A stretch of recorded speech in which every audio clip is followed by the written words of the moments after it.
اور ہم نے لوط کی طرف وہی بھیجی کہ ان لوگوں کی جڑ صبح ہوتے ہوتے کاٹ دی جائے گی۔ اور اہل شہر لوط کے پاس خوش خوش دوڑے آئے۔ لوط نے کہا کہ یہ میرے مہمان ہیں، کہیں ان کے بارے میں مجھے رسوا نہ کرنا، اور اللہ سے ڈرو اور میری بے آبروئی نہ کرو۔ وہ بولے، کیا ہم نے تم کو سارے جہان کی حمایت و طرفداری سے منع نہیں کیا؟ انہوں نے کہا کہ اگر تمہیں کرنا ہی ہے تو یہ میری قوم کی لڑکیاں ہیں، ان سے شادی کر لو۔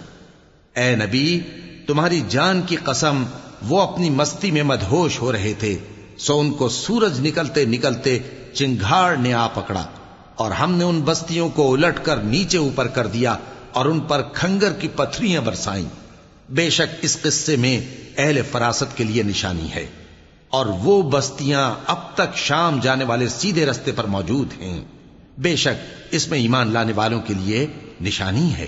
اور بن کے رہنے والے یعنی قوم شعیب کے لوگ بھی گناہگار تھے، تو ہم نے ان سے بھی بدلہ لیا، اور یہ دونوں شہر کھلے رستے پر موجود ہیں۔